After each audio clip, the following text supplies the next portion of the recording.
Hello, and welcome back to Measuring Learner Data and Assessment. This is Week 2, Lecture 2, Value of Assessment. Last week, we looked at the impact of assessment on different stakeholders in the realm of education. Today, we will look at the impact or value of these different types of assessment as it relates to our practice and profession as educators. In the interest of a shared vocabulary, when we say practice, we will be discussing what we actually do in the classroom. And when we say profession, we're looking at education in general or as theory. Diagnostic assessment. Impact on practice. The purpose of diagnostic assessment is to reflect the level of our students in different areas when they enter our classrooms. The value of this type of assessment, then, is that it offers data that gives us a place to start, both in curriculum and in terms of skills education. Impact on profession. Theoretically, the impact of diagnostic assessment on the profession is the same as it is on practice. My comment here would be that, while diagnostic assessment offers value, as previously addressed, it is not infallible. Diagnostic assessment results for the same student can vary on different days and under different circumstances. This tells us that outside stimulus can impact the data. We should remember this when basing initial and continuing decisions on these types of assessment. Formative assessment. Impact on practice. There may not be a more valuable form of assessment to our practice on a day-to-day basis than formative assessment. The ability to pause our teaching to drop in and assess whether or not we are being effective in real time in an authentic fashion is paramount to our success as educators. Impact on profession. The importance of formative assessment has started to be emphasized at the profession level as well. We are seeing more and more emphasis on utilization of this type of assessment in our day-to-day practice, with the understanding that it offers more data, the freedom to vary the types of assessments being used, and a more individualized impression of how our students are doing. Interim assessment. Impact on practice. Depending on one's teaching style and curriculum, an interim assessment can be as frequent as a unit exam, more spaced out like a quarterly exam, or as rare as a midterm. The value these add is mixed.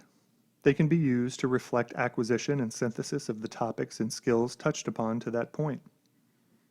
A positive of this type of assessment is that it usually offers a bit more freedom to the educator in terms of type of assessment utilized, which would allow for a more goal-specific data to be gathered. Impact on profession. Value at this level is a bit more murky. An argument can be made that interim assessment is an important tool to education in general because it offers a different view of data that is neither lesson or activity specific, like formative assessment, nor dependent on knowledge of an entire course worth of content, like summative assessment. The counterpoint to that argument would be that in our current climate, there is so much required assessment already happening, a scheduled interim assessment might just be overkill and take too much time away from content and skill acquisition. Summative assessment. Impact on practice. The idea of a summative or final exam has been around seemingly forever, the value being seen as, if you want to move on, prove you met the goals of this class or institution. On a very basic level, this is the closing argument of your content. The issue can be that, if the goals of the course were broad, it can be very hard to develop an authentic assessment that truly reflects acquisition of the necessary skills and content. Instead, summative assessments have devolved into straight multiple choice tests that don't quite do the job educators need them to do. Impact on profession. I would argue that the summative assessment should not play as large a role as it currently does in our profession. As a simple measure of whether or not students have achieved the goals set for them, or ideally by them, a summative assessment truly should just be the last of a long train of formative assessments. In that way, educators would truly be designing their content around goal achievement and skill acquisition instead of doing the dreaded teaching to the test. Unfortunately, this is not the current view of summative assessments, and if we're being honest, summative assessments are probably the most impactful to our profession. This discussion of value will come up again in our Week 4 lectures. Does value change when applied as vertical or horizontal data? To review, horizontal and vertical data. Horizontal data usually informs our day-to-day practice more than vertical data. Horizontal data is the data that is the snapshot of where students at any given moment in time, whereas vertical data is the data that shows us their movement over a longer period of time. Diagnostic assessment. Diagnostic assessment, since it provides data that tells us about a student's present level of functioning in whatever area that assessment is measuring, tends to start off as vertical data and then inform our practice as we begin to implement steps towards measures that will allow us to gather horizontal data. So does the value change? I would say no.